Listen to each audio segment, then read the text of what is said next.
My wife drained our savings on designer junk and labeled me her ATM, until one move I made crushed her shallow world and left her with nothing. I'm Mike, 34, a network engineer making around $115,000 a year. It's not Jeff Bezos money, but I was comfortable before I met Jessica, 31, female. We met 4 years ago at my buddy Dave's barbecue. She worked as a social media consultant, making maybe $30,000 in a good year, but looked like she stepped out of a magazine, way out of my league, or so I thought. Growing up, my parents taught me to save and live within my means. Before Jessica, I had a decent apartment, a reliable Honda, and solid savings. Life was simple but good. After 8 months of dating, we got married in a ceremony that cost me nearly $35,000. Her parents contributed exactly $0, despite promising to help. Red flag number 1 that I completely ignored. I cleared out most of my savings for her dream wedding, while she kept adding must-haves to the list. A $5,000 dress, exotic flowers that died the next day, the works. Red flag number 2 came during our Maui honeymoon, when Jessica maxed out 2 of my credit cards on shopping and spa treatments. We're married now, she shrugged when I expressed concern. What's yours is mine. Funny how that principle never worked in reverse. 3 years later, our lifestyle had completely transformed to accommodate Jessica's expectations. We moved from my comfortable apartment to a house in an upscale neighborhood that stretched my budget to the breaking point. She drove a leased BMW X5 while I kept my Honda. Our closets told the story better than I could. Hers overflowing with designer labels, shoes still in boxes, bags with tags attached. Mine, a modest collection of basics from outlet stores. The story I'm about to tell started last Tuesday after dinner. Nothing special about the meal, just pasta I'd picked up after a 12-hour shift dealing with a server crash. We're eating. Everything seems fine. Then out of nowhere, Jessica gets up, puts her plate in the sink, and slams the bedroom door shut. That was it. The beginning of 7 days of complete and utter silence. This wasn't the I'm mad but I'll get over it kind of silence. This was psychological warfare. Every good morning met with her turning her back, every question answered with nothing but footsteps walking away. I checked her social media, still posting happy selfies with captions about living my best life. I called her friend Tiffany, who said Jessica seemed fine. I even reached out to her mom, who just said, "You know how she gets sometimes," with this knowing tone that made my blood boil. That's when it hit me. This wasn't about communication. This was about control. She wanted me to squirm, to rack my brain trying to figure out what I'd done wrong this time. Was it because I worked late? Or maybe I didn't compliment the new $400 throw pillows she bought without consulting me. With her, it could literally be anything. The worst part? This wasn't the first time. About every 2 months, Jessica would find some perceived slight, some reason to punish me with silence. The episodes usually lasted 2 to 3 days, ending only when I figured out what I'd done wrong, apologized profusely, and usually bought her something expensive as a peace offering. But 7 days? This was a new record. By day 3, I was done trying. The constant rejection was humiliating. I started living like I was alone, cooked my own meals, slept in the guest bedroom, way more comfortable than I remembered, and went about my business. The silence became like this third person in our house, growing bigger each day while my patience got thinner. One morning, while getting ready for work, I caught Jessica watching me from the kitchen doorway. Our eyes met for a split second before she quickly looked away, but not before I caught something in her expression that made my blood boil, satisfaction. She was enjoying this power play, testing how far she could push me. My buddy Dave texted to check if we were still on for our weekly gaming session. I hadn't told any friends about what was happening, too embarrassing to admit my wife was treating me like I was invisible. Dave's always been a straight shooter. We've known each other since high school, and he never liked Jessica. "She's using you, man," he'd say. I always defended her, but deep down I was starting to think he might be right. "Everything cool at home?" Dave texted. "How'd you know something was up?" I replied. "You've been online gaming until 2 in the morning every night this week. You only do that when you're avoiding something. Plus, Jessica hasn't posted any pics of you two together in days, just herself shopping." I ended up calling Dave and spilling everything. The silent treatment, the confusion, the hurt. "Dude," he said, "that's abuse. Straight up psychological abuse." "Come on," I argued weakly. "It's not like she's hitting me. Emotional abuse is still abuse, man. My sister went through this with her ex. It's a control tactic. They make you feel like you're always walking on eggshells." His words hit home hard. Walking on eggshells. That's exactly how I'd felt for years now. "Look," Dave continued, "I don't want to overstep, but I've been keeping track of some stuff. The patterns in her behavior, the financial drain. I work in risk assessment, remember? It's literally my job to document problematic patterns. And buddy, your marriage is setting off every red flag in my playbook." That evening, I noticed Jessica's shopping bags from Nordstrom in the hallway, 4 of them. I checked our joint account. She'd spent $1,200 in a single afternoon while giving me the silent treatment. This is what really pissed me off. She'd quit her social media gigs 6 months ago to find herself and hadn't found much except the mall. Meanwhile, I was busting my ass 50+ hours a week to keep up with her spending. I sat in the guest room that night, scrolling through our financial statements from the past year. The picture wasn't pretty. Jessica had spent nearly $43,000 on clothing, makeup, spa treatments, and home decor. That was more than a third of my after-tax income. And what did I have to show for it? A house full of stuff I didn't care about, a depleted savings account, and a wife who wouldn't speak to me. That night, scrolling through old contacts on my phone, I saw a name that brought back a flood of memories. Samantha. We had grown up together, dated in college before life pulled us in different directions. She'd become a pediatric nurse, always wanted to help kids. She had this infectious laugh that made everyone around her smile. Jessica met her once at my company Christmas party and hated her immediately. "Stay away from that charity case," she had sneered on the ride home. "Did you see her shoes? Probably bought them at Target." And like the good husband I thought I needed to be, I complied just to keep the peace. I clicked on Samantha's profile picture, nothing fancy, just her in scrubs with a kid in a hospital bed, both making goofy faces. I found myself comparing the two women. Jessica with her perfect Instagram aesthetic, designer wardrobe, and cold manipulation, Samantha with her genuine smile, meaningful career, and the warmth I remembered from our college days. How had I ended up with someone who treated me like an ATM instead of a partner? Samantha had actually messaged me a few weeks back, just passing through town for a medical conference, wanted to grab coffee and catch up. I had politely declined, too busy with work, too worried about upsetting Jessica. But now, with day 6 of the silent treatment dragging on, something shifted inside me. That morning, I'd overheard Jessica on the phone with Tiffany, whispering, but not quietly enough. "He's still trying to figure out what he did wrong. It's hilarious. I'll probably make him take me to Cancun to make up for it." Then giggling about torturing me psychologically, about manipulating me into an expensive vacation. I stood there in the hallway, frozen, as everything suddenly became crystal clear. It was like a fog lifted. All those times I'd apologized without knowing what for, all those expensive makeup gifts, none of it was about me making mistakes. It was about Jessica creating situations where she could extract more from me, more money, more control, more power. During my lunch break, I called a lawyer. Just a consultation, I told myself. Just to know my options. "Washington is an equitable distribution state," the lawyer explained. "That means marital assets are divided fairly, but not necessarily equally." "What about her spending habits?" I asked. "She's gone through tens of thousands on luxury items while I pay all the bills." "Document everything," was his advice. "Bank statements, credit card bills, text messages discussing finances. If you can prove systematic financial exploitation or waste, it strengthens your position significantly." I thanked him, paid the consultation fee, and decided to make a move. The message from Samantha was still sitting there in my inbox. I stared at my phone, 6 days of silence suffocating me. Before I could talk myself out of it, I typed, "Still in town for that conference? I'd love to catch up tomorrow night." The moment I hit send, I felt something I hadn't felt in months, maybe years, control over my own life. Samantha's response came almost immediately. "Mike? Yes, I'm here until Sunday. Thought you'd never ask. The Craftsman at 8? They have great mocktails." I smiled at my phone, a genuine smile that felt weird on my face after nearly a week of forced neutrality. I glanced toward the living room, where Jessica sat scrolling through her phone, still pretending I was invisible, probably, looking at more overpriced crap to buy with my money. "Perfect," I replied. "Looking forward to seeing you again." I called Dave to fill him in on my plans. "Just meeting for conversation," I clarified. "Nothing shady." "I didn't say anything," Dave replied, but I could hear the smile in his voice. "But listen, while you're out, I could swing by your place. Been meaning to drop off that gaming headset you wanted to borrow. Might be good to have someone document Jessica's reaction when you're not home for once."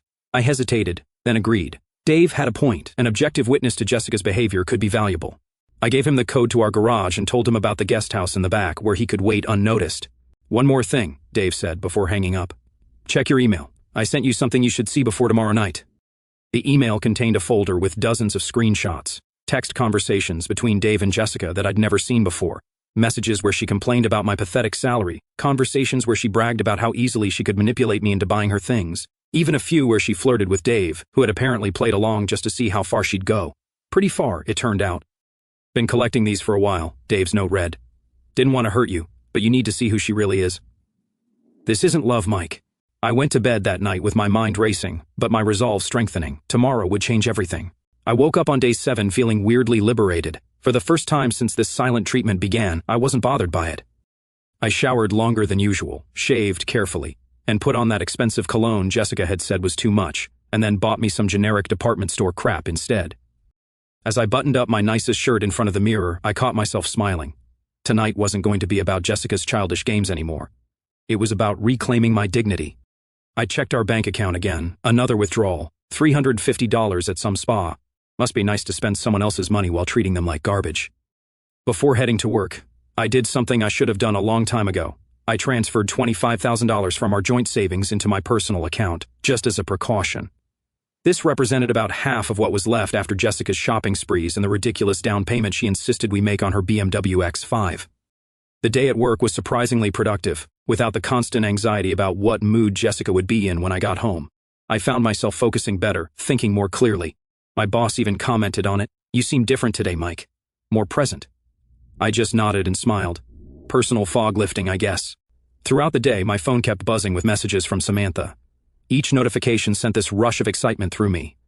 We reminisced about college days, shared updates on mutual friends, and flirted just enough to walk that dangerous line between friendly and something more. The conversation flowed so easily, unlike the constant eggshell walking I'd gotten used to at home. "Remember that night at Silver Lake?" she texted. How could I forget? Midnight swimming under a full moon, her silhouette against the water, the way she kissed me on the dock afterwards. That was 10 years ago, before responsibilities and mortgage payments, before I met Jessica.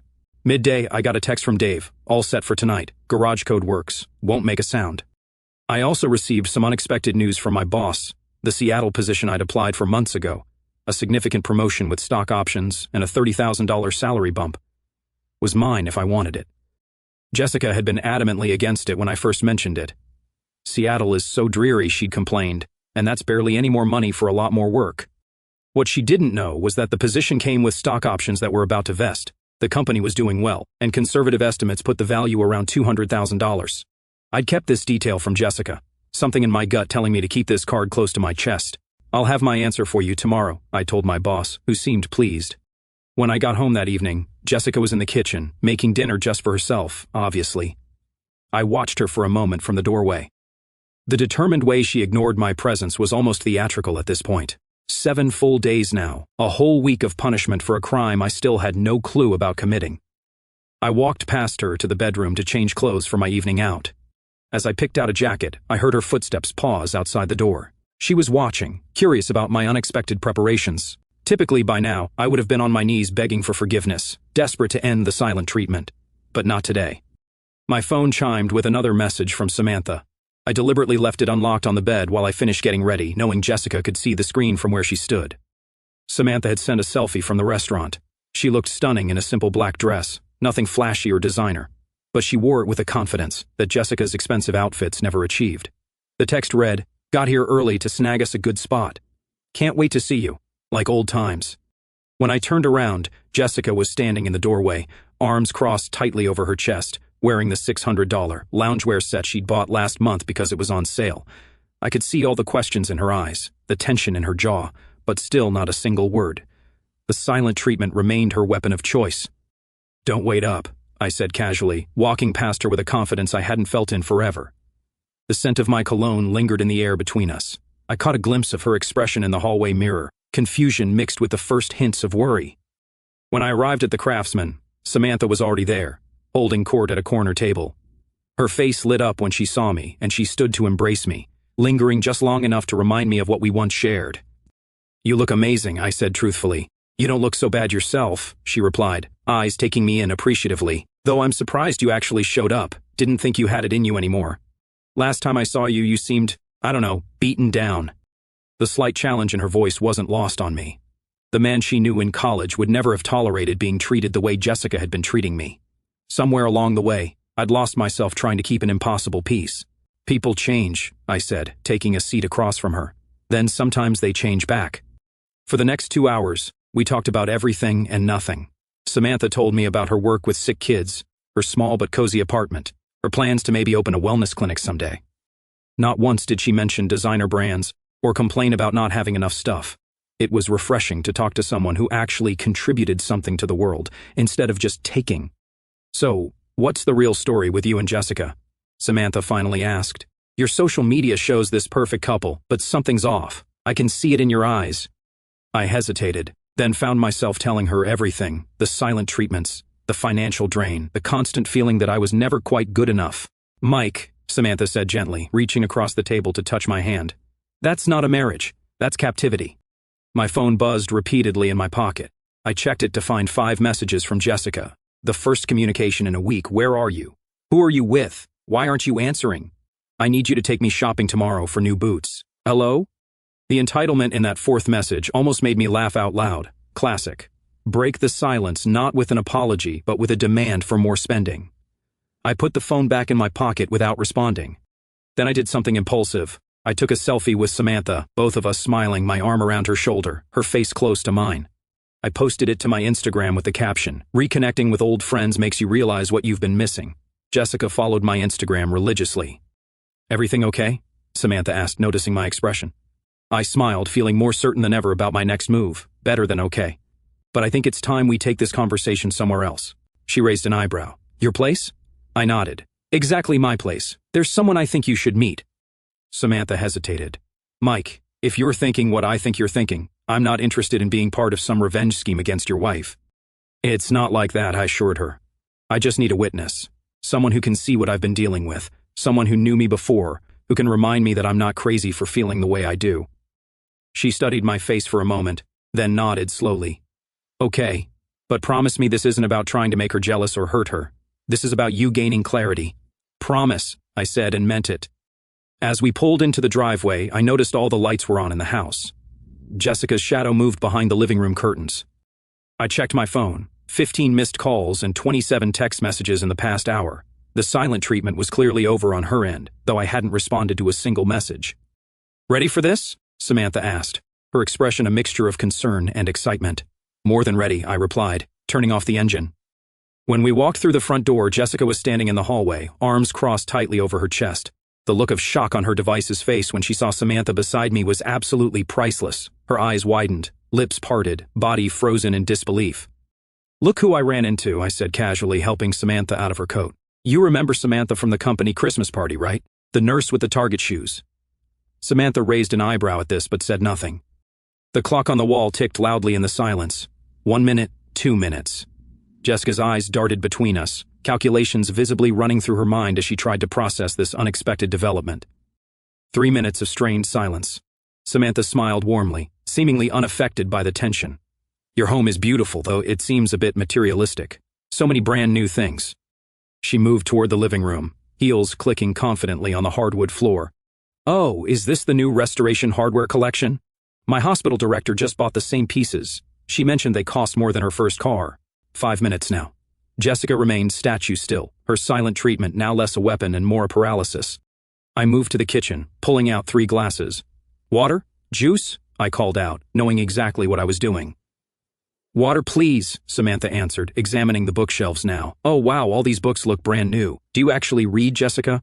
Mike always loved discussing literature. 6 minutes.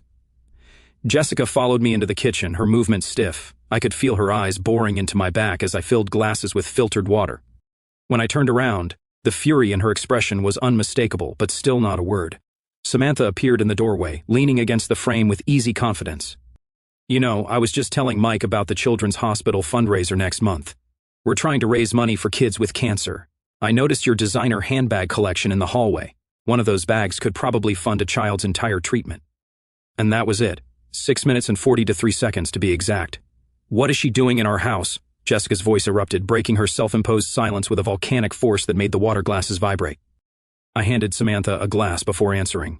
"Found your voice rather quickly, didn't you? It's amazing what 7 days of silence can do for the vocal cords." Jessica's face flushed crimson. "You brought her here to our home." I took a deliberate sip of water, maintaining eye contact over the rim of my glass. "I thought you weren't speaking to me. In fact, I thought I'd become invisible this past week. Funny how that works." Samantha cleared her throat softly. "Perhaps I should give you two some privacy." "No," I said firmly, without looking away from Jessica. "Samantha is my guest. She's welcome here." Jessica's eyes narrowed dangerously. "You know exactly what you're doing." "Do I?" I countered, setting my glass down. "Because for 7 days, I've had no idea what I supposedly did wrong. 7 days of being punished for a crime I wasn't even informed of. So enlighten me, what exactly am I doing wrong now?" The kitchen fell silent again, but this silence was different, charged with confrontation rather than avoidance. Jessica glanced at Samantha, then back at me, realization dawning in her eyes. She'd lost control of her carefully orchestrated power play, and she knew it. "You did this deliberately," she whispered, voice trembling with anger. "You brought her here to hurt me." Samantha sipped her water, watching the exchange with measured interest. The confident presence of another woman in our home, especially one Jessica had explicitly disrespected, had accomplished in 7 minutes what I couldn't achieve in 7 days, breaking through the wall of silence. I stepped closer to Jessica, lowering my voice. "Hurt you? That's rich, coming from someone who's been psychologically torturing me for a week while spending my money. Tell me, how does it feel to get a taste of your own medicine?" "You're a pathetic excuse for a husband," Jessica spat. "I expect an apology for this humiliating display." That's when I played my trump card. I pulled out my phone and played the recording, the one I'd made that morning of Jessica talking to Tiffany about manipulating me into taking her to Cancun. Her face went from red to white in seconds. "By the way," I added, "I've transferred half our savings to my personal account. Consider it compensation for emotional distress. Oh, and I've spoken to a lawyer. Turns out, psychological abuse and financial exploitation are things courts take pretty seriously these days." Jessica's composure crumbled completely. "You can't divorce me," she stammered. "You need me." "Actually," Samantha interjected, "from what I can see, he's been doing all the heavy lifting in this relationship.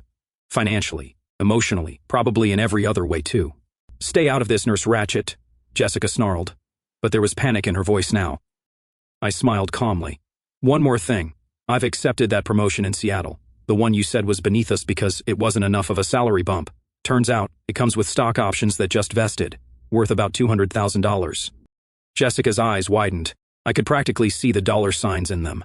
"But you're not coming with me," I continued. "The house is underwater thanks to your insistence on refinancing to pay for your shopping habits. The cars are leased in my name, and that prenup you thought was standard. It has a clause about abandonment and psychological abuse." "You can't prove anything," she whispered. "Dave chose that exact moment to walk through the front door. I texted him while in the kitchen. Actually," he said, holding up a thumb drive, "he can. I've been documenting Jessica's spending habits and emotional abuse patterns for the past year. Plus, I'm a witness to the silent treatment. I've been staying in your guest house all week, with Mike's permission. Heard everything." Jessica looked between the three of us, her face a mask of shock and betrayal. "You've been spying on me in my own home?" "Our home," I corrected. "The home I pay for while you treat me like a servant. And it's not spying when you're being so blatant about your manipulation, just documentation." She switched tactics, her expression suddenly softening, tears welling in her eyes. "Mike, baby, please," she said, her voice honey-sweet now. "You're making a huge mistake. We can work this out. I love you. I've always loved you." I shook my head slowly. "No, Jessica, you've never loved me. You loved what I could provide. There's a difference." "That's not true," she cried, the tears falling now. "I was just upset about your parents' visit last weekend. You were on your phone the whole time, ignoring everyone. I just needed you to understand how that made me feel." I laughed. I actually laughed out loud. "That's what this was about? Your parents were here for 6 hours. I checked my work emails for maybe 20 minutes total because we had a server emergency, and your response was to punish me with a week of silence?" Jessica collapsed into a chair, the reality of her situation hitting her like a truck. "Mike, please," she begged, her voice suddenly soft and vulnerable, a tone I'd only heard when she wanted something expensive. "We can work this out. I'll change. I'll get a job. I'll go to therapy." "Too little, too late," I said, feeling nothing but relief. "You should pack your essentials tonight. You can stay with Tiffany while the lawyers sort things out." "But I have nowhere to go," she cried, real tears now. "Tiffany's apartment is tiny. All my friends have small places.